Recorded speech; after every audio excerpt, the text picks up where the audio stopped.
Hello, and welcome to episode 28 of Jedi Eternal. I'm one of your hosts, Andrew Bolin, and I just drank a massive rainbow unicorn. What? Alongside me is TikTok legend, the Rat King himself, the Reverend Braxton Taylor. How are you, sir? The rainbow unicorn's kicking in already, huh? By the way, talking about a bang, it's a drink. Yeah. And, anyway. Yeah, it mediocre at best, but... Or this is you're so addicted to caffeine that your body just can't, process it. Yeah, well, everyone has these bangs now, and, you see them everywhere. There's all kinds of different flavors and stuff, so I was like, I'll try. The gas station had, a deal where you get 3 of them, so I bought 3 of them. So Rainbow Unicorn was the one that you chose. Yes, I chose Rainbow Unicorn because... for the name alone. Yeah, and I have to say, I'm a little disappointed. I expected more from the Rainbow Unicorn. Well, with that name, it's such a high bar to meet, But, it is what it is. Oh, gosh. But, it's 0 calories, but, it's supposed to be an energy drink, right? So, I feel the energy flowing through my veins. I can definitely tell it's working. I'm going to be jumping out of my seat here in a minute, so. Oh, gosh. Get ready, folks. Strap in. Get ready for the wild ride. Yeah. Anyway. Yeah, so it's been an interesting week. Here we are. We are recording this on Friday. Yeah. And yesterday, or last night, we were supposed to be getting a Mandalorian trailer.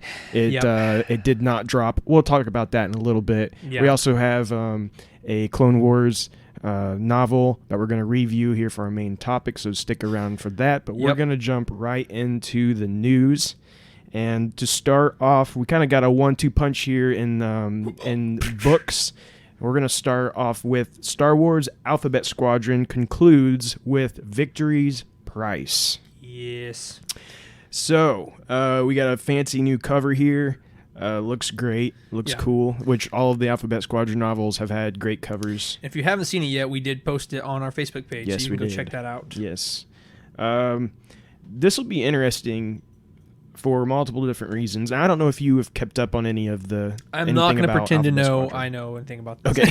Okay, that's fine. That's so fine. our resident book expert can tell us about That's this. fine. So, it follows this group of pilots in the New Republic shortly after Return of the Jedi.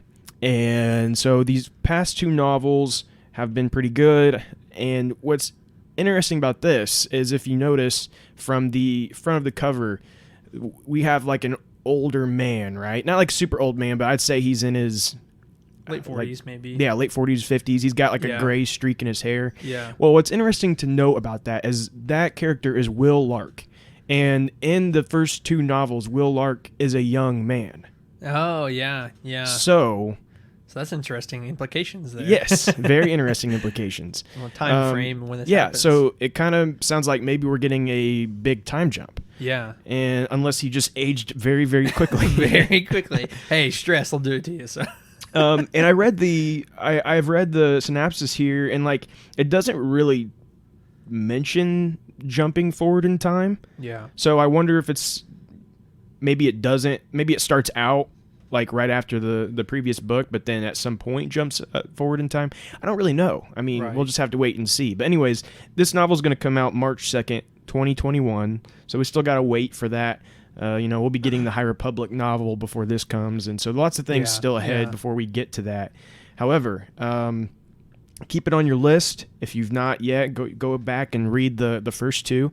They're pretty good, especially if you're into, the starfighters and the pilots in the old X-Wing novels and all that stuff. Yeah. This is definitely for fans of those types of things from Legends. So, yeah. Let's go into our second news story about that follow along with books. We talked a while back about Thrawn Ascendancy and how I believe the Star Wars Celebration version of this was going to have blue edges. Yeah. And well, of course, Star Wars Celebration is not happening anymore. As to our dismay. Yeah. However, it looks like they have now decided to include this in the first editions of Thrawn Ascendancy, Chaos Rising. So if you have a pre-order, you will most likely get this. Now they're not ensuring it to everyone because there is going to be a numbered amount of these books. Right. But chances are, if you do get a pre-order going, you will most likely get this novel.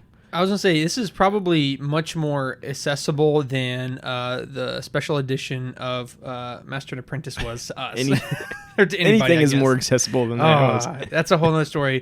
But let's just say when we were there, we tried our best to get there, and we cheated the system and everything. We barely even got it. So... Yeah, it was a miracle we got those books. Yeah. So this is pretty good for everybody though who would maybe not normally get to go to celebrations or whatever. Like if you want to pick this up and get the special edition, it's it's more accessible. You may not get it, but it's more accessible than maybe having to go to the con and being there early and all this stuff like that. Right. So and trying to get a ticket and all that stuff. It's a mess. Yeah. Yeah. So I think this is a win for everyone. That everyone will be able to get a chance at this. Right. And yeah, I mean, we'll see how this book turns out, but we don't have much longer to wait.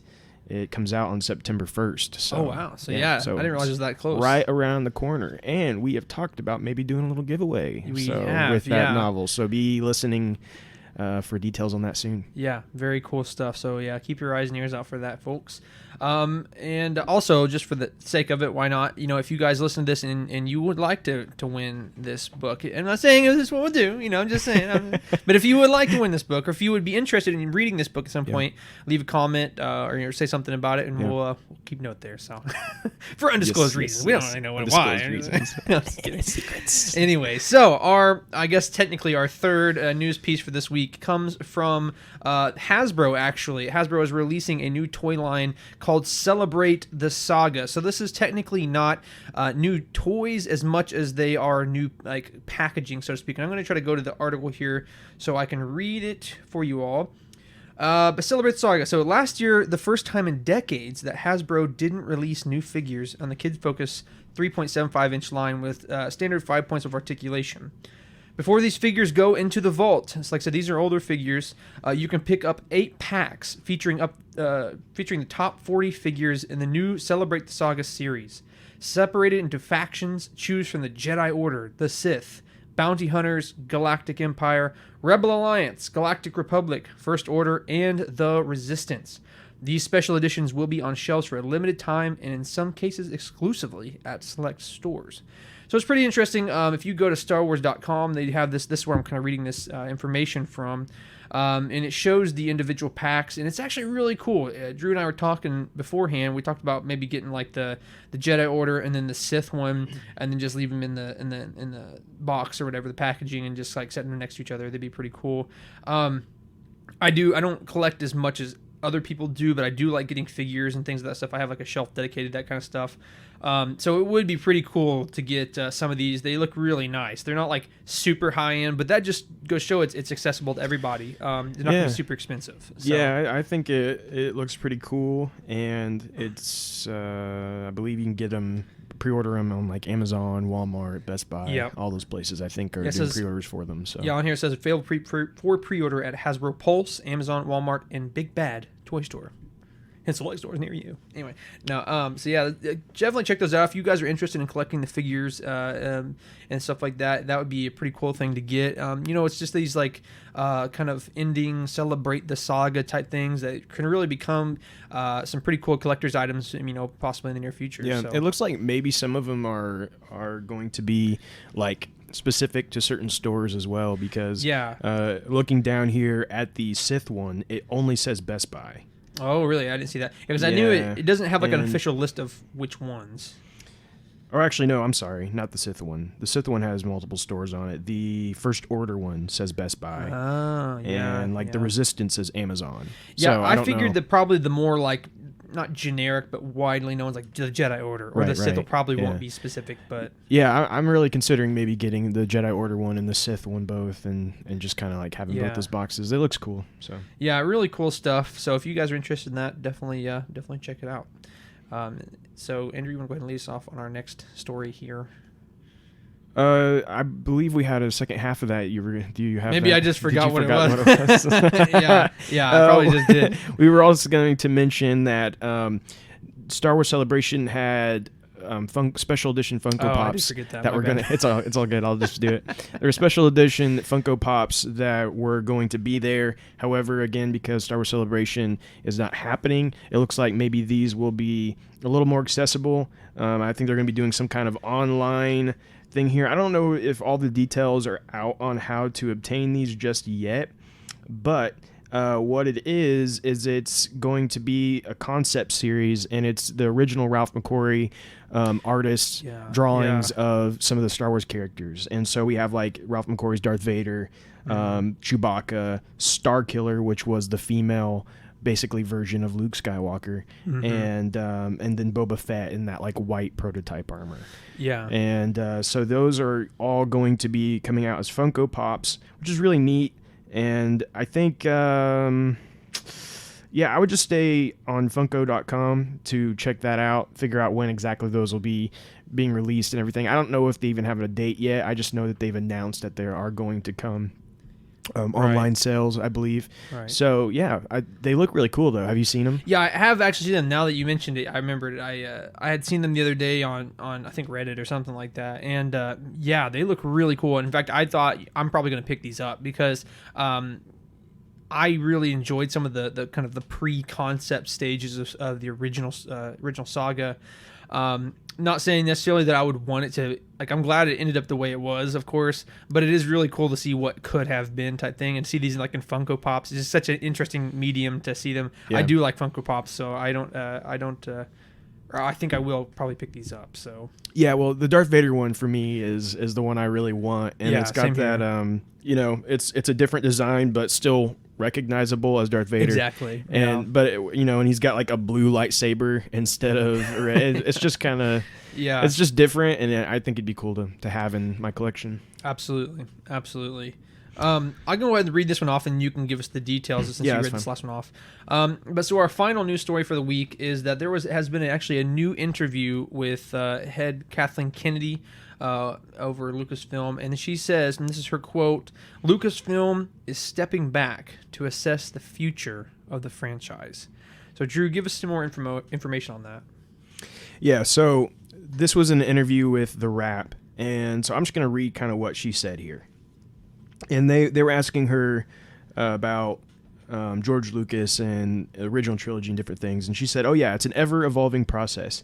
When I personally came into this, George had already been having conversations with his previous actors, Carrie and Harrison and Mark. There was a saga that the fans loved, and he never finished. He always talked about doing 9 movies, and he was ready to complete that. And so our focus had been from the beginning on finishing that saga." Which is interesting because reports usually say that George Lucas's vision is completely different than what Kathleen Kennedy, So it's definitely interesting that she would mention it in that way. Yeah, so there's more here. And then she says, "And now we're stepping back. Stories have been told within this universe over the last 40-odd years, and there is now the realization that this is a mythology that actually spans about 25,000 years." We already knew that, Kathleen Kennedy. Yeah. Come on. When you really start to look at all the different stories that have been told, whether it's in books and games. We just need the time to step back and really absorb what George has created, and then start to think about where things might go.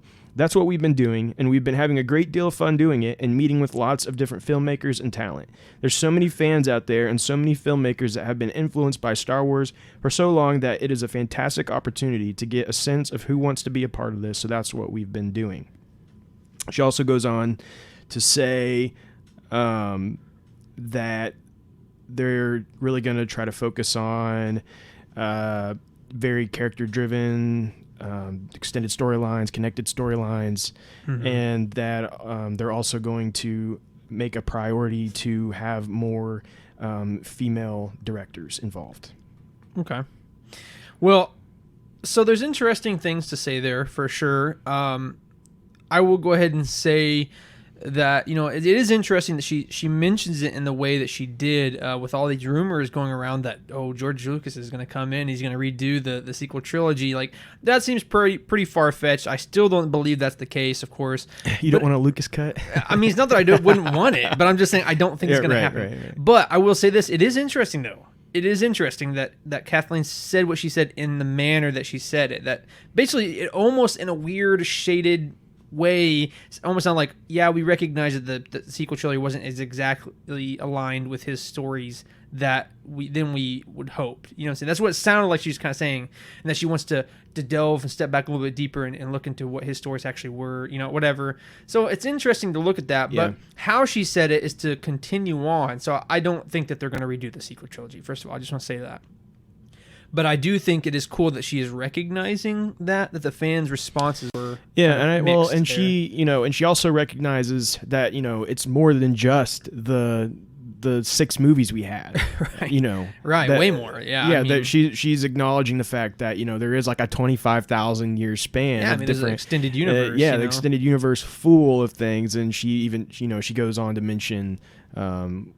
She mentioned games, and what was the other thing she said? I can't remember, I have to look again, just because I do want to see what she said there. Yeah. But it is cool that she's mentioning that, and that kind of gives us hope for the future. Books and games, that's what she said. Yeah. And so which it's kind of funny because the way she says it makes it sound like someone like just told her about it yesterday. Oh, so apparently there's all these books and games. She's like, wait, there's books and games. Maybe we should look into those stories. No, there was. I honestly, I bet that's what it was, because there is an interview that when she was talking about the sequel trilogy, she had mentioned there was nothing to go off of. This was brand new for us. The fans had a heyday with that one. Yeah, with that comment. No, I don't think she was completely oblivious. I think she's not completely oblivious. I'd say she knew about. She had to have known there were books. I'm sure people have been telling her those things. But, I mean, as far as her knowledge goes with that stuff, I'm sure it was minimal to nothing at all. Yeah. And that's not any bash even towards her. That's just she, she's a businesswoman. I don't think she's a Star Wars fan first and foremost. She's a businesswoman first and foremost, who's been put in a position to lead Lucasfilm. You know what I mean? Yeah. And that's nothing against her at all. But she's not. I don't believe she is the kind like us that sit in our nerdy rooms with our dungeons with our Star Wars toys and and the sacred texts. Okay, I don't think that's Kathleen Kennedy, and that's nothing really against her. However, the fans do think we'd probably be better off with someone like that leading the crowd. But and that's a whole other conversation. I definitely think that it would, in my opinion, it kind of takes a mixture of both. It kind of takes a mixture of like the cave dwellers, but also someone who's kind of progressive and business forward as well. Yeah, I mean, if you're leading Lucasfilm, you got to know business. You're gonna have to understand multi-billion dollar. And some would argue that Kathleen Kennedy doesn't really know because she's made some interesting decisions. Yeah, but well, in the I think the weirdest thing is the marketing sometimes. It was getting really cool getting Star Wars bottled water before season or episode 7 coming out. Well, and I think Star Wars. And this is getting kind of off on a rant, but I'm going to say anyways. I think Star Wars really needs to get a plan together, which is kind of what she's saying here. Yeah, they're stepping back. They're assessing things, right? But when they finally do figure out their plan, they need to talk about their plan. They need to let people know what that plan is. Well, and it needs to be a multifaceted plan that covers film, TV, book, comic, everything. Well, it's like, the MCU. They, Kevin Feige comes out every however many years and brings out the next phase. And he's like, here's the next phase or 2 phases of movies we're going to do. And now Disney Plus shows. And of course all that's changed after he did that because of recent events. But however, it's still, we know what to expect with the MCU for a long time to come. Right. And I actually appreciate that. I like knowing what's coming. I agree. And right now, all of the fans of Star Wars, we just want to know what to expect. Yeah, I mean, you don't have to know all the details, but at least give us a foundation to work off of. We don't have to know every detail, but just give us something. So we know what's. I mean, yeah, we know of some Disney Plus shows. We know a movie's coming in 2023. But I think at least tell us what the movie's going to be. Yeah, I mean, let's like what even like just the area that it would be in, and time do you think and stuff like that. Do you think it's possible they don't know? Way it sounds, yeah. I mean, it could be very well be that they keep pushing back, and then now that she's come out with this interview, that like, oh, we're reassessing essentially what we're even doing. But you have to think, yeah, even a movie that's coming out in 2023, it takes a long time to get things prepared and set up for that. Yeah. So they have to be making those decisions soon. You would think. You would think. Yeah, you would think. you would think so. Yeah. You would also think that Luke Skywalker is a main character in the sequel trilogy. It's like, but surprise. Okay, now we're getting off on it. Now we're getting off on a tangent. Now we're starting on a whole nother thing. No, you're absolutely right, though. You're absolutely Rainbow right. Unicorn. Oh, the Rainbow Unicorn is kicking in, people. Andrew's not depressed this episode. He's got Rainbow Unicorn coursing through my veins. You can hear the whinny of the horse in the pale moonlight. Anyway, getting crazy off topic here. But so anyway, so to reel it back in a little bit, I do think that it's possible that they really don't know for sure. I mean, maybe they had an idea and then maybe they wanted to go one direction and then all of a sudden something else happened. Maybe another comment came through or another executive or higher up like, I don't think it's a good idea. So then like they got hit with this interview and then Kathleen's just like, at this point we're just kind of reassessing what we're doing. You know, at this point we're just trying to figure out and realign ourselves with what Lucas was trying to do. You know? Yeah. So all right. Well, let's jump into rumors now. Mm-hmm. And well, first of all, we're going to talk about the Mandalorian trailer that we were supposedly getting yesterday. And when we say yesterday, we mean Thursday evening. The 20th. Which was... So, here's the deal. Kessel Run Transmissions, who Corey Van Dyke, they have sources that they talk about a lot of rumors. We get a lot of rumors from them. And they also were talking about... They weren't even saying, like, hey, this might be a possibility. Right. I read multiple times from him and the other guy. I don't remember what his name is, but his Twitter as well. They were both like, this is happening tonight. Yeah. Like, it's happening. Like, they were very confident. Very confident. And so, because of that confidence, and they're in the know, they have sources. I mean, clearly, they've reported on things correctly before. Yeah. I assumed it would happen. Like, we were prepared and ready to get together and do something when this trailer came out. Precisely. And we were prepping for it, and it never came. And so I looked into kind of like what they were saying. They're like, well, plans changed. Like, apparently plans changed is what they're saying. I started to lose hope in this yesterday when Star Wars had not said a word about this trailer. And I personally don't believe we're getting a trailer. Surprisingly, I don't think they're just going to surprise us with a trailer. Star Wars, and any other time we've gotten a trailer that I can think of, they have given a notice of, hey, we're releasing a trailer tonight. Make sure you're watching this NBA game. Make sure you're watching this football game, whatever. Right. Because the trailer will air tonight during that game. Well, I mean, think about this, right? They take however many hundreds of thousands of dollars probably it takes to produce this really well-made trailer. Yeah. And then they probably spend even more money on the marketing funding to get input within a big NBA Finals game, right? Yeah. They're not going to just be like, well, I just hope everybody's watching. You know what I'm saying? Well, yeah, and the reason that a deal like that is made is so that they will say that so that the NBA game gets more views. I mean, it's a symbiotic relationship. Right. The NBA are not going to be like, yeah, show your trailer secretly. They're going to be like, yeah, show your trailer, but make sure you tell everyone about it so everyone's watching the game. Yeah. And so now the first trailer shown for The Mandalorian, I believe, was in some kind of sports game. I don't remember exactly what it was. Yeah, I don't remember either. But I believe that they did announce it that day, that it was coming out later that evening. So, I had hope for a little bit, but then the later it got on, the day went on, I was like, no, it's not happening. And so now they're saying Well, maybe it's Saturday because we have another NBA game on Saturday. It's supposed to be another big one. And now that's what they're saying. Kind of reminds me of that episode of Parks and Recreation where it's like, Zorb is coming to destroy the Earth tonight. Doesn't come. All right, I think it was actually, I misread the text. It says it's next Thursday. And it's like, actually, that day's booked the park Friday. Oh, he's coming back next Friday. You know, that's what it Yeah. So we'll keep you guys updated. If we find out for sure from Lucasfilm Star Wars that this trailer's coming out sometime this weekend, we'll make sure to post that on and maybe when you're listening to this, it's already happened. Yeah, it's possible. Or hearing this like Saturday afternoon. So yeah, so it may have already happened, and maybe we've already had a live thing talking about it. We're hoping to have like a live video. Yeah. Talk to you guys about what was in the trailer. Yeah. So maybe that's already happened by the time you're listening to this. But right now, it's a mystery. Yeah, I doubt it's going to happen, but it's possible. So yeah, so we'll just have to wait and see. Yeah, absolutely. So let's go on to our second rumor for the week. And Drew's going to have a little more information on this. But the rumor is that the Kenobi series is getting ready to film in Southern California.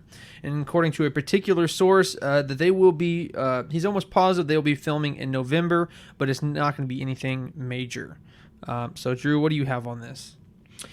So what I have here is that according to some sources that LRM had and Jason Ward had from Making Star Wars, they're thinking it may even be as soon as the end of September that they might do some. And the reason that they can already do this is because it's appearing that they're going to use the Tatooine set from The Mandalorian. They're going to reshape some of that, reuse some of that, and do the and do some scenes for Kenobi. Yeah. Now it's appearing like the main cast and stuff for Kenobi will not be doing anything until 2021. So this could be just some like larger shots, like of panning shots, like panning shots, things like that. And maybe even if, let's say, they do want to do like a Kenobi walking through the desert, they could easily throw in a stunt guy or something, throw on a robe, because most of the time Kenobi's probably going to have a robe on covering his face. Anyways.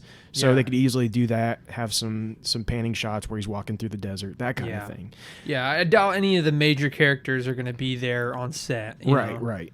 And so, but this is one of those things where it's like because of The Mandalorian, they're going to be able to get an early head start on some of this. And I think that's great because the sooner they can work on this, sooner they can get things accomplished, the sooner we'll see that series come out and my life will be forever changed. So I don't know what we're going to be doing for that series. I mean, we're going to be doing something special for that. I don't know what it is. It's going to be special. It's going to be special. There's going to be fanfare. There's going to be special episode. I don't know what we're going to do, but it's going to be big. That will be the biggest, like I think we've said before, but that is going to be the biggest Star Wars thing for us. Oh, absolutely. Since the prequels, with back when we got Kenobi and the prequels, this will be the next biggest thing we've ever gotten out of Star Wars for you and me. Yeah. And so that will be a very, very big deal. We will have all kinds of stuff about it, I'm sure, and lots to say. Well, I mean, you'll be so sick of hearing us saying Kenobi. Some of you might already be sick of it, but you're going to be real sick of it. We'll be talking about it months before, during, and after.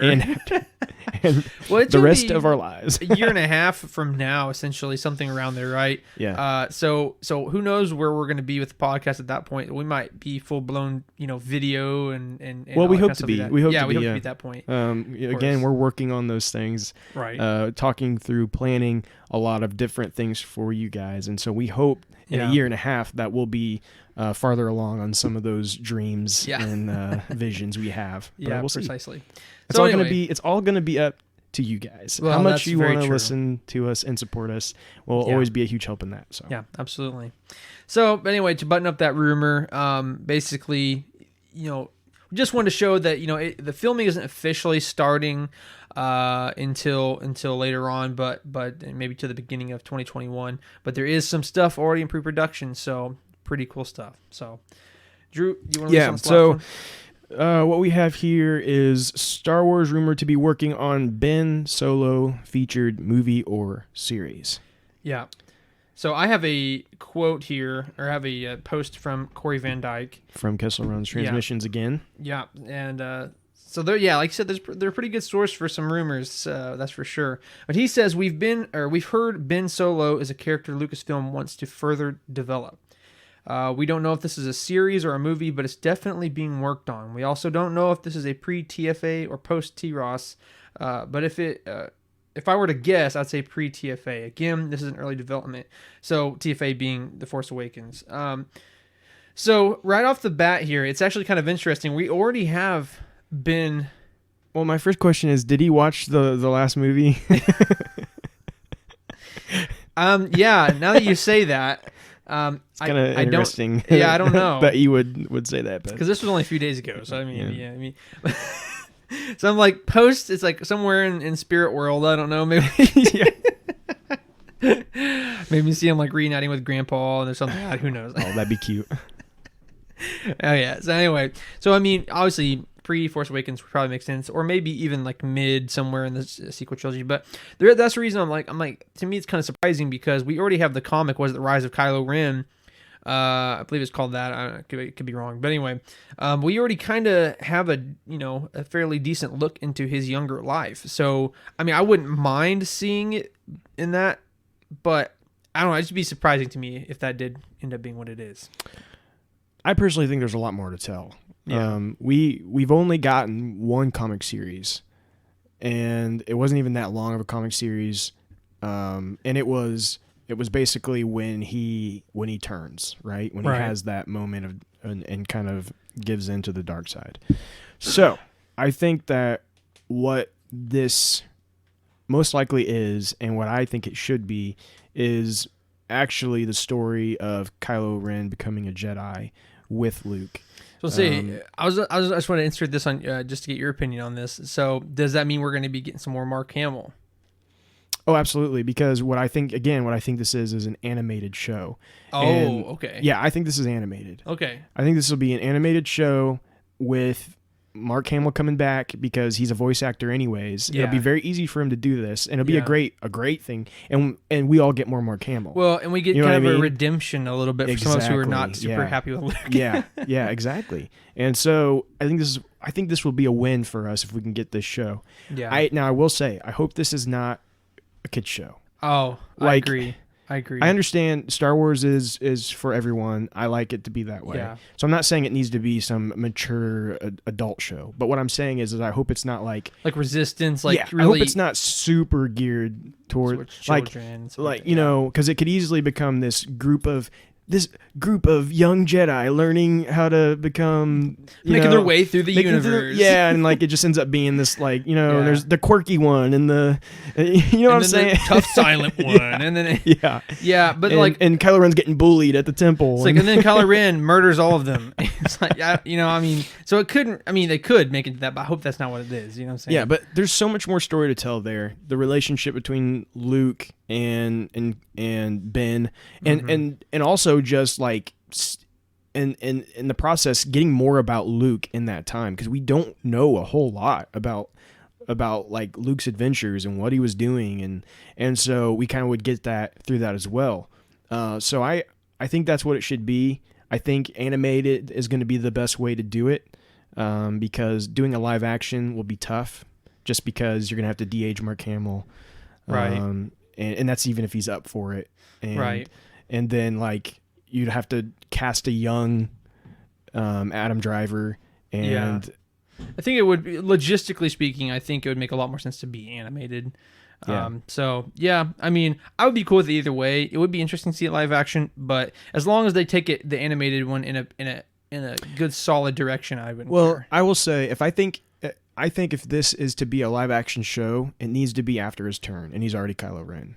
True. Yeah. That way we can use Adam Driver. It's like, but to get Adam Driver to be in just like a random TV show, not that he hasn't done it before, but you know what I'm saying, you'd have to get him and Mark Hamill, and that would be kind of difficult. And the thing also to remember here is we already have the story of his turn, and so far in canon, when something like that has happened, they don't really go back to it, like it's already happened. Right. So and what I mean by that is we got that story in a comic, so I don't know that they would retell the story again and that's why it surprised me when that comic was released, because I thought that would be a story they would wait to tell in a movie or a series or something, because it's kind of a big moment. Yeah, and that's why I said I was kind of surprised too, because I figured they'd be touching on that, but maybe even before that. But that's not to mean Star Wars won't change the way they do things and be like, you know what, we did tell it in a comic, but we want to retell it, maybe even change some things. I know some fans would get upset about that, but it's just the way things go sometimes, and I think 10 billion times more people will see it in a series on Disney Plus that have no idea that it already has been told in a comic. Yeah, precisely. So, I mean, overall, I wouldn't say it's improbable that this is, because this is a rumor, of course, but I think it's possible that this could happen. So whether that be live action or animated, I think animated makes more sense, especially when you said it like that. But yeah, so keep your eyes out for that. I mean, we have no clue, even if it's real, but even if it is real, when it would come or anything like that. But as we know, Ben Solo is definitely one of the more popular characters to come out of the sequel trilogy, if not the most popular. Absolutely. And my favorite character. Yeah, my favorite too. And so that being said, he's the obvious candidate to have another series come out of it, from the sequel trilogy. Well, let us not forget Rey's Lego holiday special. Well, yeah. You heard it here first. I can't even get it up. You heard it here first last week. Rey's getting her story continued in the most important form possible. Animated Lego holiday special. So it's only. That's funny. It's only downhill from here for Kylo Ren. He can't. I mean, he can't beat that. Rey's already got the top spot. So what are you gonna do? It's better than that. So anyway, yeah, a lot of cool stuff. And like I said, if we end up hearing more about this, whatever may manifest, we'll obviously be talking about it right here at the podcast, and we'll probably be posting the articles we see and stuff like that on the Facebook page. Yeah. So we'll see what happens. But let's go into our releases. And this week we have coming out on Tuesday is the Clone Wars Stories of Light and Dark, which is sorry if you hear a extremely loud lawnmower outside the window. Where's it coming from? I don't know where it's at. But anyways, that will be coming out on Tuesday. That's actually the novel we are about to have a review on here in just a few moments.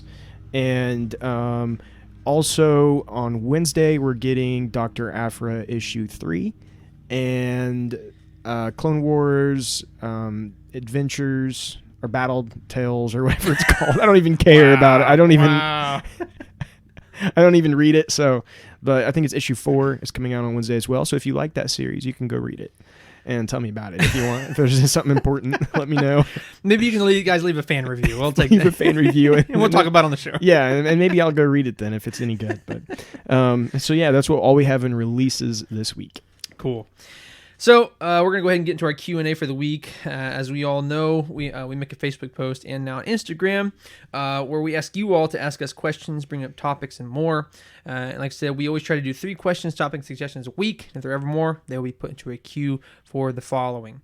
So with that being said, we have 1 from last week that we're going to answer, and then 2 from this week. The first one comes from Kristen Perry, who says, when you played Jedi Fallen Order, what custom lightsaber did you use? So sometimes I have trouble remembering my own telephone number, so I probably am not going to be able to tell you exactly what I had. But I will tell you that, well, first of all, Drew, off the top of your head, do you remember anything about what you did? No. Well, there you have it, folks. All right, next question. No. I have no idea. The only thing I remember is that I did stick with try to keep a more traditional appearance of like a Jedi lightsaber. I remember at first I did try to make it either look like the Skywalker saber or Kenobi's, but you can't really make it look like either one of those. Right. But yeah, so that's all I remember. Yeah, I was gonna say it's kind of the same for me. When I first played through Fallen Order, and it's post Order 66, and everything's so different, and you're the last Jedi in his mind, at least. I tried to keep it pretty traditional. Like I don't know, I just had this feeling like, oh, I want to make it like look like the traditional. I want to keep it like the traditional sabers. So I kept it the classic like black and silver, and just like the I think I just kept it as blue and green and stuff like that. Right. But as I kept playing through the game, you met more ex-Jedi, more Force wielders and stuff, and you unlocked more and more things and stuff. I ended up changing a little bit. I started going back to my roots for whatever reason. I always end up going back to this, but like the wood handle and like the saber tooth thing. Yeah, as soon as I saw that, I was like, Braxton's going to use that. Yeah, I did. And then I changed the blade to green. And then as I kept playing it more, and then I kind of did like a second playthrough, I just started getting wackier and wackier, and eventually like I ended up having like hot pink everything, like pink shawl, pink ship, pink blade color, and I just thought like, oh man, how fun it'd be if I just come through and just wreck everybody, like we're just blasting all hot pink, But in terms of the hill, I don't remember any of the names, but like the one I ran for the longest time, I think it had something to do with like valor and defense or valor and wisdom, I think it was. So I apologize for none of the specifics, but yeah, for the longest time, I think Drew and I was kind of the same. We just kind of kept it basic, like traditional, like Jedi, black and silver type thing. Yeah, and so did she ask also about like your appearance, or was it just a lightsaber? Oh, just lightsabers. Well, I'm going to mention the appearance anyways. I did too. What really bothered me about that game is the fact that like all you get is a stinking poncho. Yeah, like a shawl poncho thing. Yeah. That drove me insane. Like I kept waiting for the moment when you find like a Jedi robe, right? I know. And I understand like you're a Jedi in hiding. He wouldn't wear a Jedi robe. Well, whatever. He's going around killing people with a lightsaber. Let me put on a Jedi robe. Okay, but later on you get an Inquisitor's outfit. So why can't you get a Jedi robe? Daggone it. Yeah, I mean at some point I think that should have been an option, right? Yeah. I understand the beginning. You're in hiding. Blah blah blah. I get that. But it would have been nice to eventually have that. It's not in the game at all. No. All you get is, well, you do end up getting the Inquisitor outfit, but that came like later on after the game was released. It was like a DLC or whatever.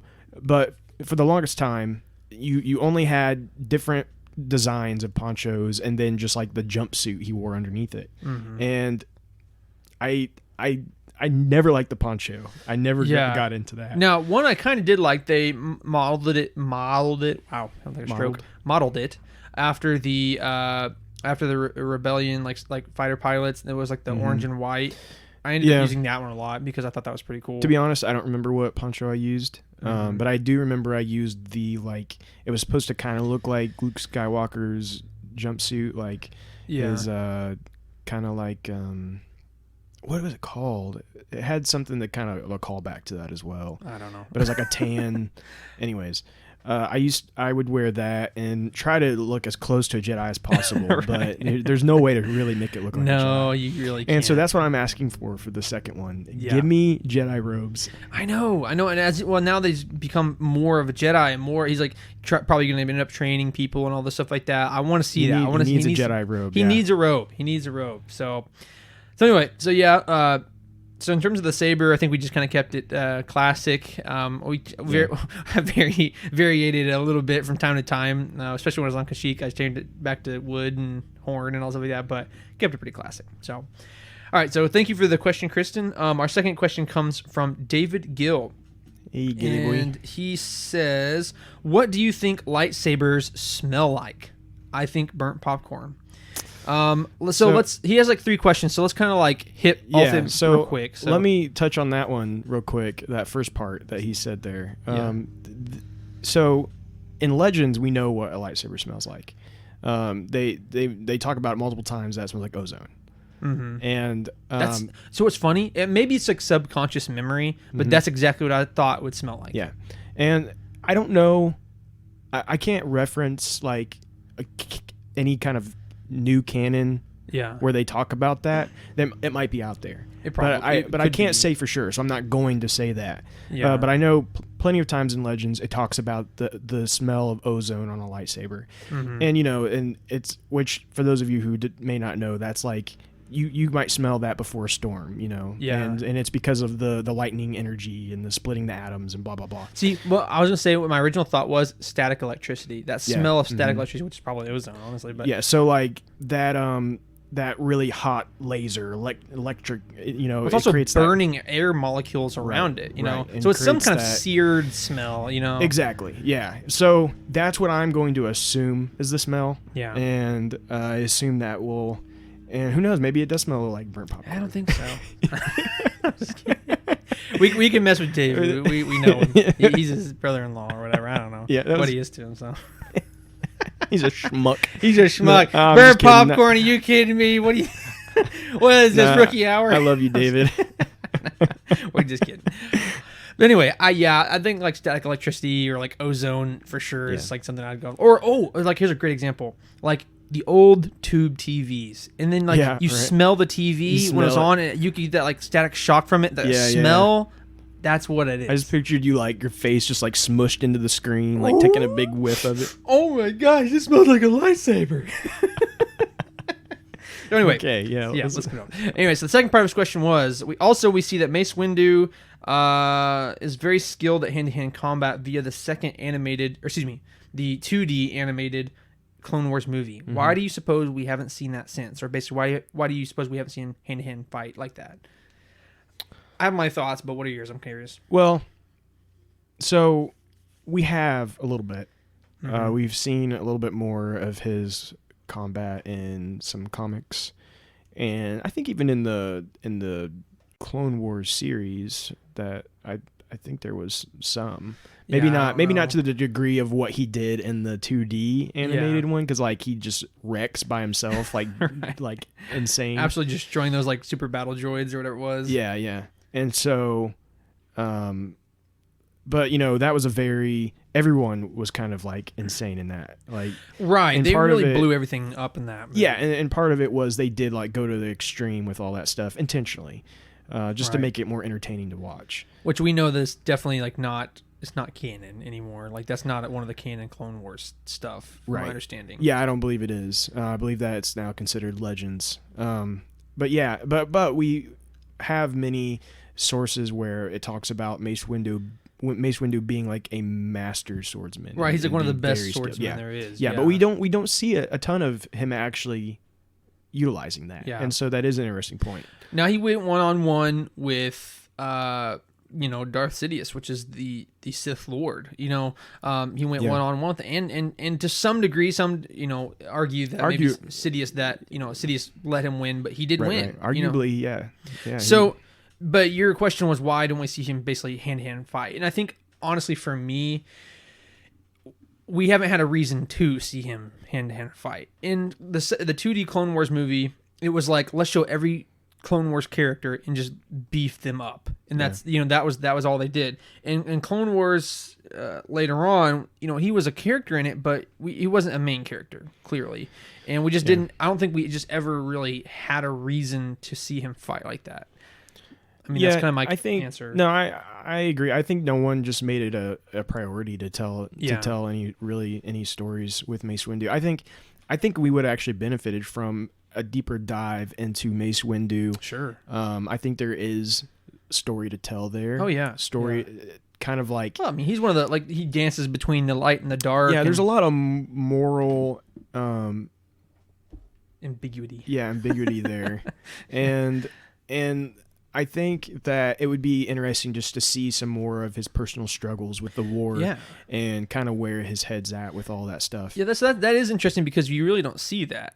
Yeah, we don't really get a lot of it. We see his comments and things to other people, and sometimes those bring up some very interesting talks in itself. Yeah. And so it'd be interesting to get a more personal story of Mace Windu, and maybe we'll get that eventually. I think a novel would be a great place to do that. So let's jump into the final third of his question, which we can continue talking about this, which was, do you think he is still alive after his encounter with Sidious and Anakin? So let's just break down what happened. So Anakin, he gets shocked a little bit.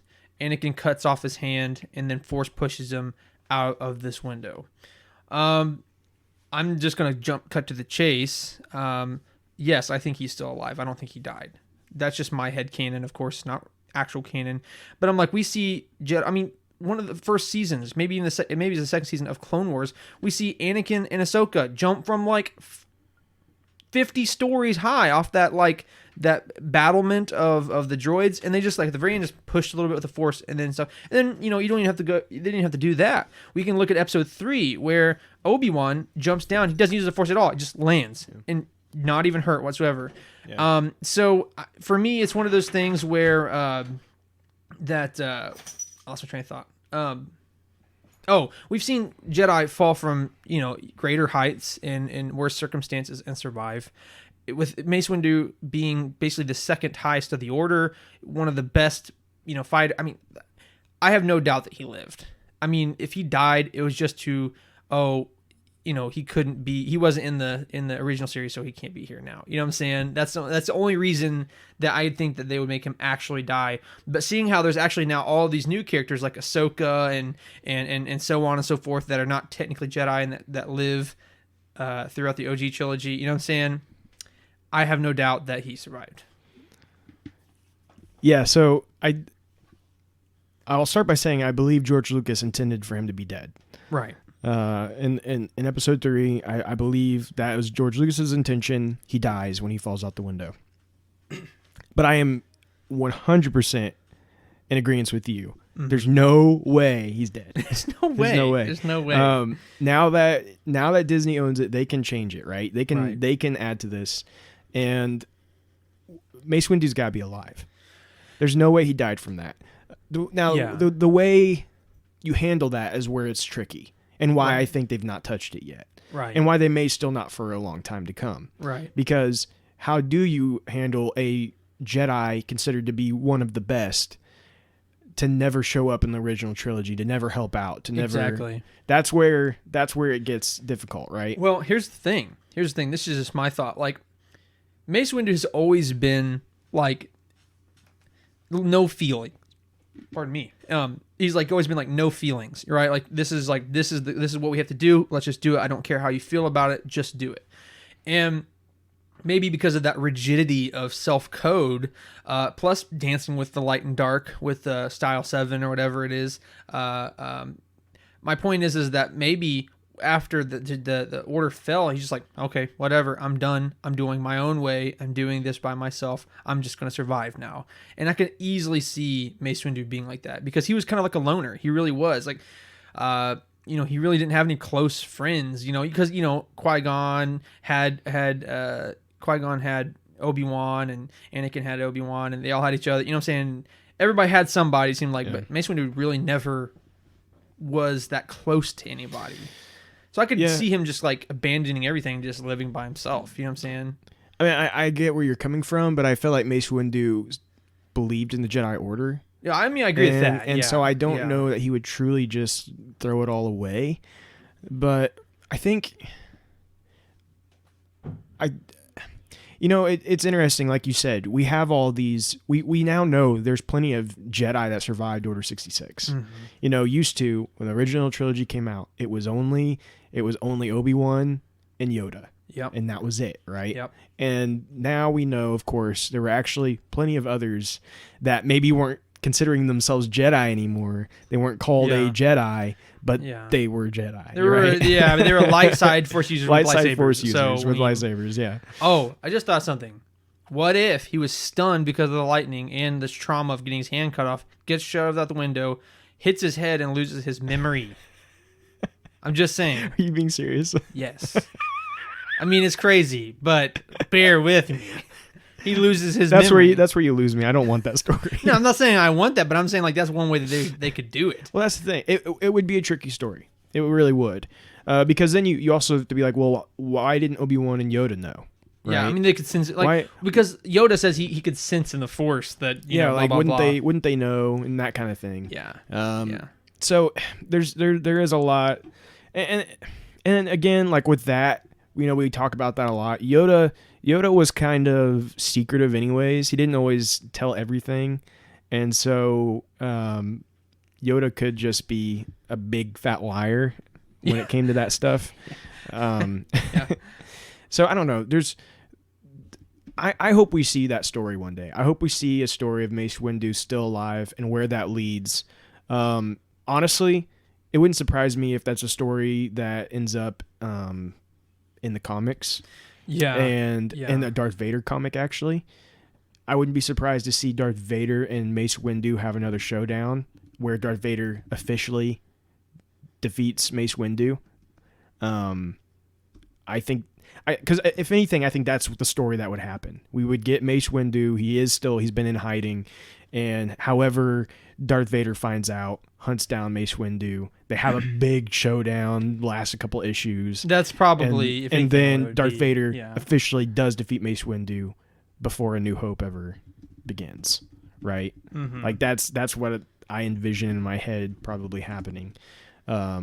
But yeah, I don't know. I don't know if we'll ever get it or not. But David, very great questions you asked us there. We talked about it for quite a while, so yeah, good stuff there. Yeah, I do enjoy Mace Windu, and so he's a great character, and I would like to see more of him. So yeah, I would too. So we're running low on time here, but we do have one more question. This comes from Jordan Fig, and he asks, "We are all too familiar with both the interior and exterior of the Millennium Falcon from the 5 movies it's appeared in. But what would those rooms that's inside of the Falcon really fit inside what we have seen on screen?" Well, apparently not, as proven by fan Stinson Lins, who drew up blueprints of the Falcon interior as seen in Empire Strikes Back, and then overlaid them with the exterior of the ship. The results reveal that the cockpit simply cannot head back into the hallway to the open area with the hologram chessboard, which in reality would protrude beyond the Falcon's exterior. If that room were there, it would have opened out into the vacuum of space, presumably killing everyone on board instantly. What are your thoughts? So, we don't have a ton of time, and I don't know that we even really have a definitive answer on this. We may have to go a little over today, but that's fine too. But I'm just saying, like, I'm just going to give my short and dirty answer because I know that we have a definitive answer on this course. Yeah. Obviously, I'm going to say there's 2 parts to my answer. It's just movie. You know, I mean, the only way I can explain it is that, you know, they didn't really think about it in the time that they drew it up. You know what I'm saying? Especially in Empire Strikes Back. They just kind of like, they made the set and then they made the miniature of the ship that they were going to use on camera. And they probably didn't just like calculate every room that was going to go into it. And that's just probably the main answer that it is. It's just kind of like, okay, we don't have perfect planning when they was creating both set and miniature model. Right. That's the overlay. That's the short answer. That's the basic. This is what it is. Now, I will say this, and I can't speak to this specifically because I don't have the experience, but they have a real life Millennium Falcon in Galaxy's Edge that you can walk through and you can look around. Now, that's true. I don't know how extensive it is. That it is. I don't know if it goes into every single room that we see, right? I don't know if it's just like a hallway, the cockpit, and then the lounge area that we see. Yeah, I don't know. I've purposely never looked it up because I don't want to. I want to save the experience for myself. But. But my point is if it did have every room, then that would explain it. Or how do I say it? You know, if it had every room, then we would know for a fact if it laid over or not, because then we could just go and check it out.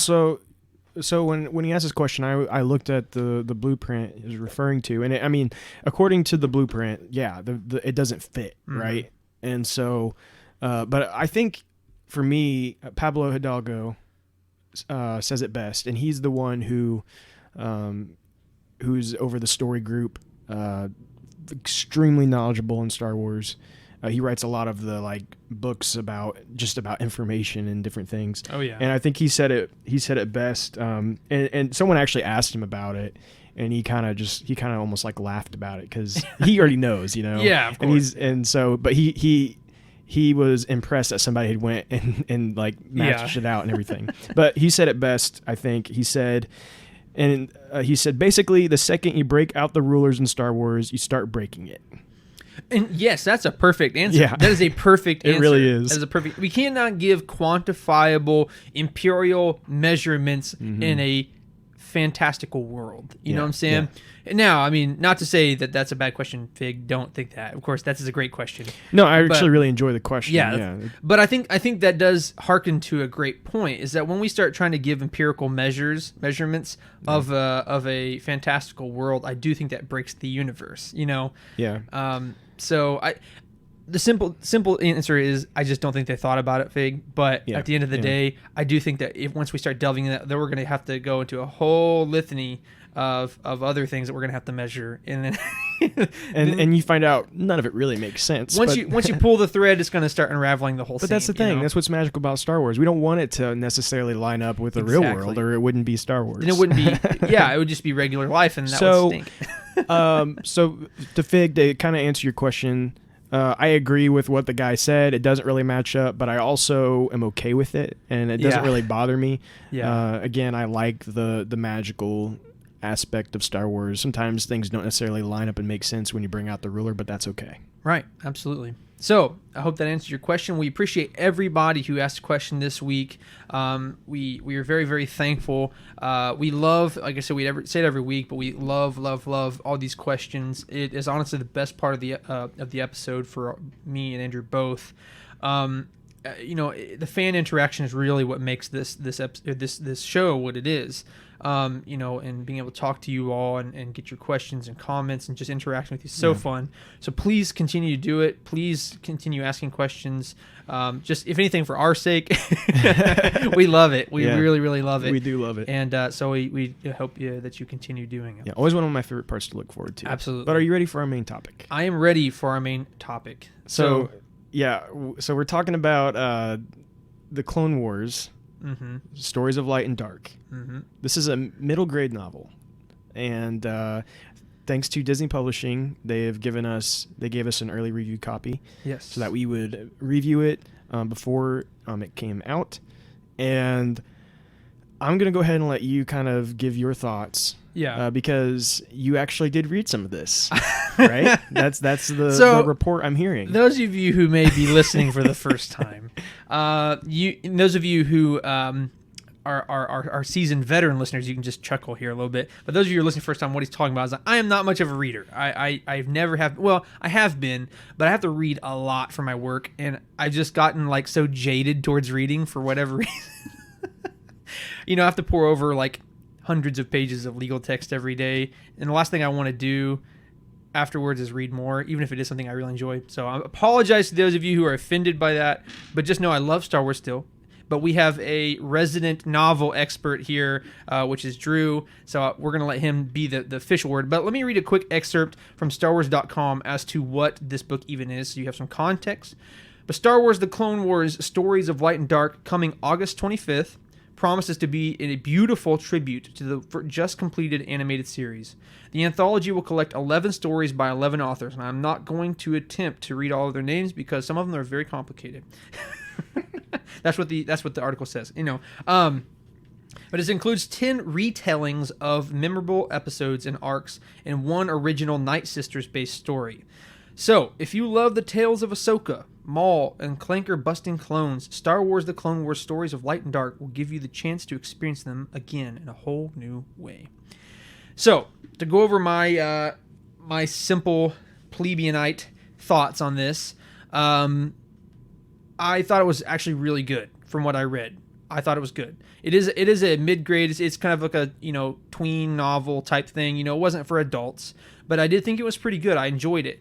From what I read, but I read about half the book, so that's doing pretty good for me. So, but honestly, I thought it was actually pretty mature writing. Some of the things that I complained about in some of the other children's books, or young adult novels and stuff, was that the writing was kind of, I read it and I'm like, okay, this is definitely meant for kids. But I will admit that a lot of these mini stories, were pretty mature. Kids could still understand them, but yet you read it and you're like, it's not like oversimplified. And I don't want to get too in depth because I don't want to give spoilers or anything, but there is a different author for each chapter, essentially, or a different story. And I just thought a lot of these stories that I read were very mature for what it was, and the way they explained things and described things was really vivid and in depth, and I really enjoyed that aspect of it.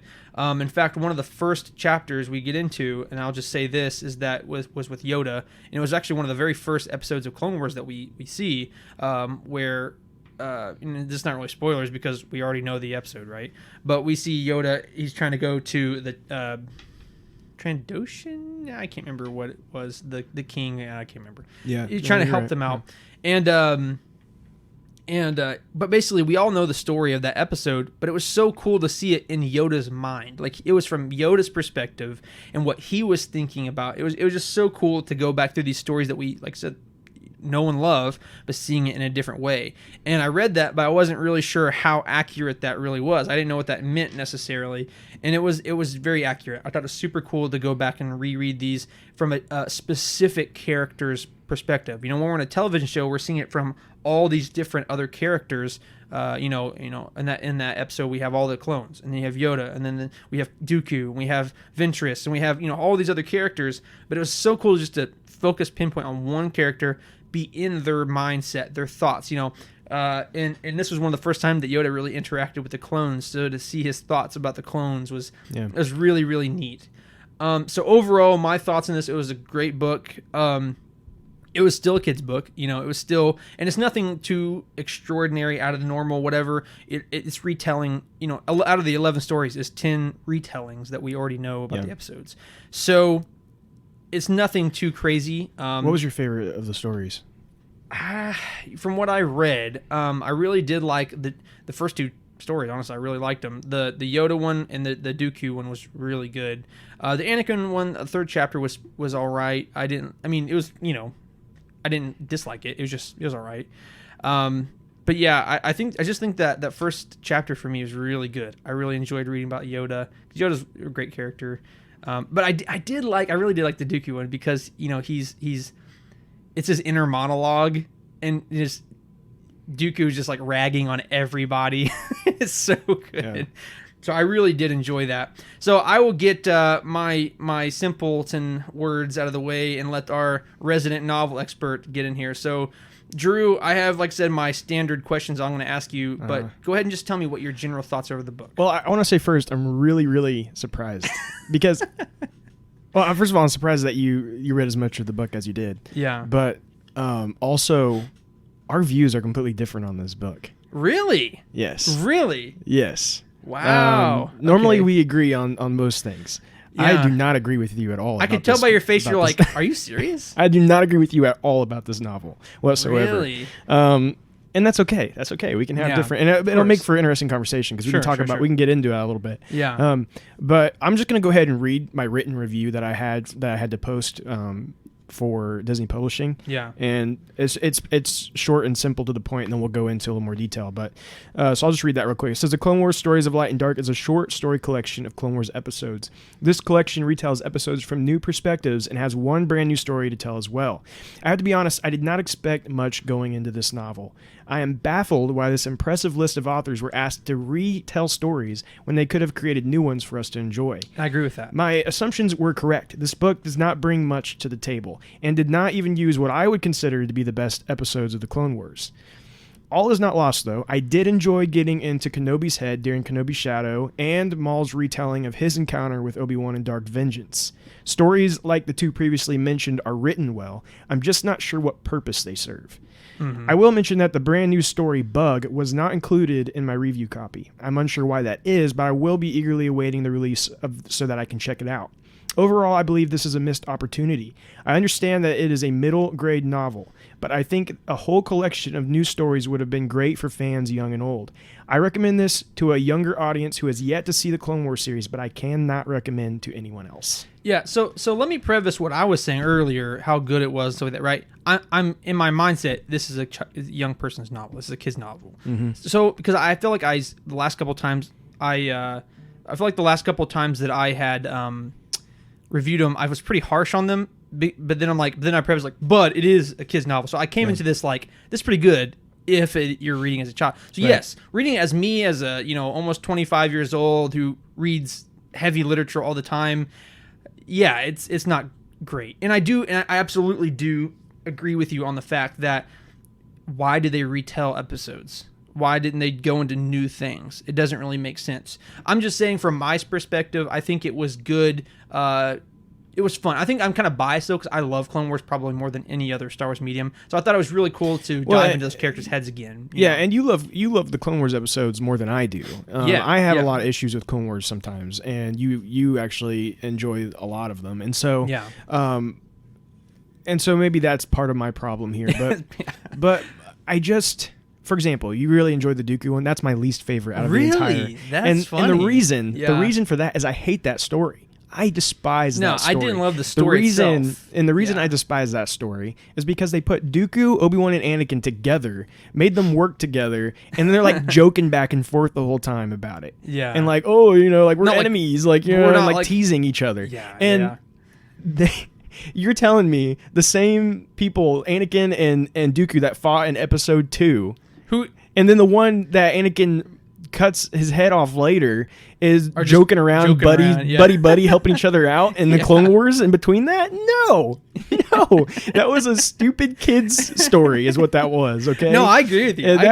The fact that can even be considered canon is appalling to me. Okay, whoa, okay, I'm serious. Unicorns kicking in, my word. I'm dead serious. I can't stand, and that's the one thing about Clone Wars that gets to me sometimes is it goes to these weird, like, you know, the only reason they're telling the story is because it's a kid's show.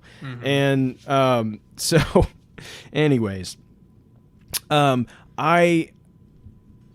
think that some of this was well written, and I do like the perspectives that we get here, and like you were saying, where you get like you focus in on one character, you get in their head, and so like you see that episode, but you from a different way, because it's going into, like, for example, with Kenobi, we get the story of Satine being killed by Maul in that story, and so you get to see where his head's at when that happens. That is interesting. That is cool to see.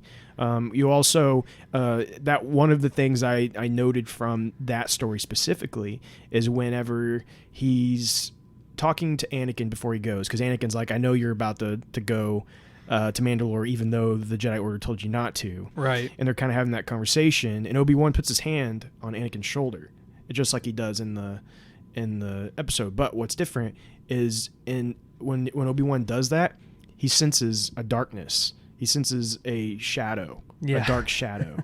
And he thinks it's because of something to do with Maul and all this stuff. But what he doesn't realize is it's actually Anakin, and because Anakin's getting darker and darker and turning to the dark side.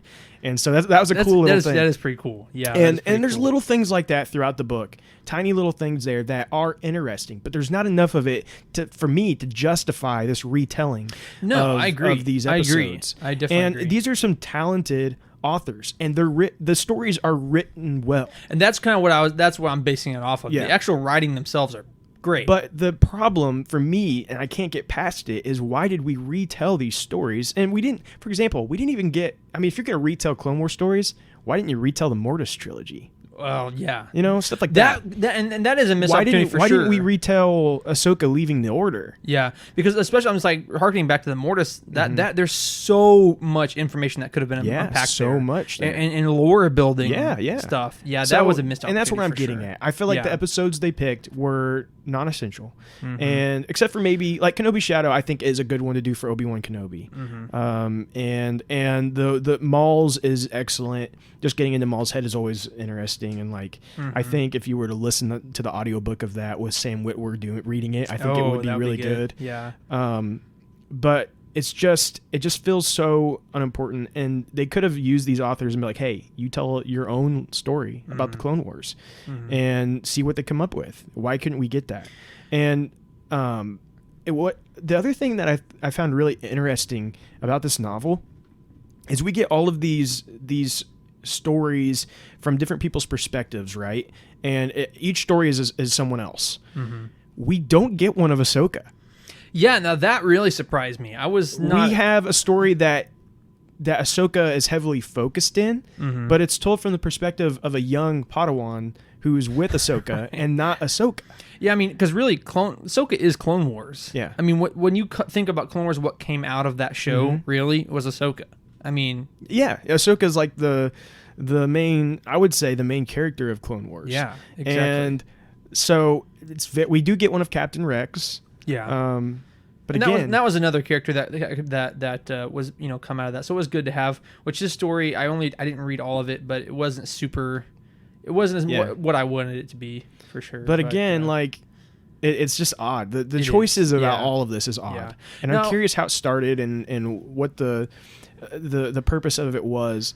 But I'd say if anyone is going to do this, don't get it in a book. Listen to the audiobook. I agree. Now, I can't necessarily speak to the quality of the audiobook, but I assume it'll be pretty good because it is a lot of them voice actors from the Clone Wars, telling these stories in a more personal way. And I think that will be the best way to consume these stories if you're going to. Yeah, I absolutely agree. Like, you know, and let me say 2 points here. I would not recommend this to anybody over the age of 18 or whatever, and that's just wanting to deep dive into great Star Wars lore and lore building, universe building. That's not that. Now, I would recommend it to somebody who loves Clone Wars and wants to just get more of it. I would recommend it to someone who's young, who just wants to likes Star Wars or wants to get into Star Wars. Stuff like that. Now, I will say this. You mentioned that, this was a lot of these were non-essential stories, and they could have built on so much more. I will say, though, the non-essentiality, it's not really a word, but, the non-essentiality of this book was there on purpose, in my opinion. This is just a kid's book. They're not going to have great lore-building things in a kid's book. Yeah, I agree with you, but that's exactly my problem. Why did they even make this book then? What's the purpose? Yeah. Especially since they wanted to play off the success of Clone Wars. No, I agree with that, but again, it doesn't. I'm not even saying the new stories have to be essential Star Wars. No, yeah, as you're stories. saying, They could have just been let the artists just come up with stuff, right? Or the authors, sorry. And I don't know. I give this a 2 out of 5 stars. Yeah. And the only reason it gets 2 stars is because I do think there is something there for a younger audience who has not seen the Clone Wars. Mm-hmm. For whatever reason, maybe they just don't get to watch TV or don't get to watch a lot of TV. Mm-hmm. And they... maybe they're just big book readers. If they were to pick this up and read these for the first time with no experience of the Clone Wars, I think there would be something there for them. But that's such a small audience, right? Yeah, it's a very minority of what's going to be listening. Yeah. Most people that are going to be picking this, let's just be honest. Most of the people that are going to be picking this up are people like you and me. Yeah. It's not actually even going to be kids. No. It's going to be people like you and me who just grab everything Star Wars and consume and try to ingest it. Yeah. And they're going to, I think most are going to be a little disappointed with it because, again, it just, I don't think it brings very much to the table. And there is one brand new story that was not in the review copy, and I don't know why. And I actually didn't realize it till I got to the end, and they're like, and wait for the release to read. And I'm like, are you kidding me? Like, the new one's on here? I thought we were reviewing the book. I know. So that's interesting because you would think they would want that in there for reviewers to talk about the new story, but for whatever reason, they didn't. So I'll be waiting. And of course, we get review copies, but I also purchased a copy of the book myself as well. Yeah. And so I will be getting that on Tuesday, and I'll read that news story then. And if it's worth talking about, I'll update next week. But yeah. So, we're running late on time, and you really kind of hit everything, but I kind of like to have these standard questions I like to ask. This one's kind of hard because there's not a centralized topic, but let's just run through these 3 questions real quick. So, how has the book changed your view of any of the Clone Wars characters themselves, or has it? Yeah, I don't think it really has changed any of them for me.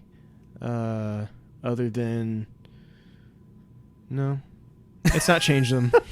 I had a feeling he was going to say that. I was really trying to pull something out, but no, it didn't change it for me. Yeah, I like I said, from what I read, I'd have to say probably about the same thing as well. Second question is, what is your favorite chapter / story that you read? My favorite is Kenobi's Shadow. Had a feeling you'd say that. Which, is kind of predictable. But really, no, it is really good though. Like, I of course was more excited about that one than any of them. But when I realized the story it was telling about him and Satine, that really did interest me because you kind of see that struggle with Obi-Wan and the Jedi Order, and we know that at one point he would have left the Order for her when he was younger and different things, and then seeing her have to die and all that stuff it's interesting to get in Kenobi's head during that. And as I've said before, Kenobi's story can be pretty tragic.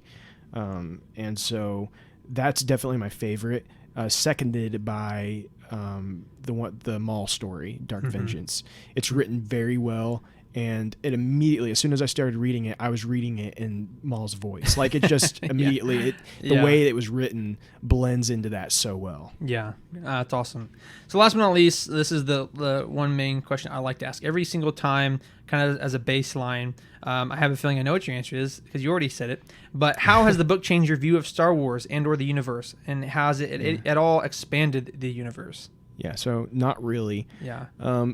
I will. The only thing I'll say about expanding is you are getting these stories from an inside perspective of their thoughts. You're reading their thoughts, and so that, I guess, brings a little bit to those episodes. So like if you were to watch one of those episodes and you're like, man, I wonder what Obi-Wan was thinking during that moment. I guess for that, there's a little bit of expansion there. Yeah. But even then, most of the time, it's not that big of a deal that you. It's more like filling out the gaps rather than expanding further. Right. But little things like Kenobi touching Anakin and sensing that darkness and stuff that was interesting. There's little things here and there like that, but for the most part, not much. Yeah. So overall, it definitely serves the purpose. The book serves the purpose of what it is meant for, as a young person's novel, child's novel that just wants to maybe get into Star Wars. A parent who has a child that maybe likes Star Wars or whatever it may be. So overall, it was well written for what it is. But if you want to check it out, you absolutely can. Coming out the 25th. But overall. We are thankful, though, regardless of our opinion. Yep. Very thankful to Disney. Very thankful to Disney Publishing for giving us a review copy. We hope to continue to review their books and still working on Del Rey, trying to get them to start giving us some early review copies of those. Yeah. Until then, with Del Rey, we will probably do some reviews. It just won't be early. Earlier. They'll have to be, because we'll get those the same time you guys do. Yeah. So they'll also have to come a little later. But wish us luck on that. We're trying to get early copies. I actually just sent a big long email to Del Rey a couple days ago, telling them about how we'd really like to be a part of that, so that way we can get those, so we can basically tell you guys what we think before they come out, and so that'd be great. But we'll see what happens. Yeah. So if you guys want to help us do that, continue to help us to grow the page. We absolutely love being your guys' source of unbiased Star Wars knowledge, news, all that good kind of stuff. We would like to be the bastion of truth in the world of Star Wars, as we always like to joke around. What we aspire to be. There's a lot of rumors. There's a lot of biased opinions. We want to be unbiased. Well, we're always going to have bias, but we're going to try it. We will always be biased in Obi-Wan Kenobi, but but regardless, like, we're just saying, like, who it comes from, what the content is. We always want to be unbiased, right. And we always want to tell the truth. And we hope that you guys enjoy that. And I know that there's other people who want that. So please share our page. Please let us know. And like I said, the more we grow, the more we're going to be able to do for you guys. But with that being said, we want to end our podcast today by thanking everyone so much for the continued support towards the podcast. We look forward to hearing from you each and every week. Please like and follow us on Facebook, Twitter, YouTube, and Instagram now. We're getting out there for weekly news, polls, discussions, memes, and more. Also, please follow us on Spotify and Apple Podcasts. Feel free to leave us a nice 5-star rating if you would like. We would really appreciate that. It always helps us grow. If we can get onto the, I was on the. I know I'm trying to do my outro here, but I was on the Apple Podcast page, and you just type in Star Wars, and we're not quite on the front page yet. But if we could quite on the front page, but if we could get on the front page, that would be pretty awesome. But your guys' reviews will help us do that. Of course, increasing the number of listens as well, but getting reviews is a big part of getting on the front page. So and the more people you guys can get to follow us as well and participate is going to make things easier, like getting review copies from Del Rey, things like that.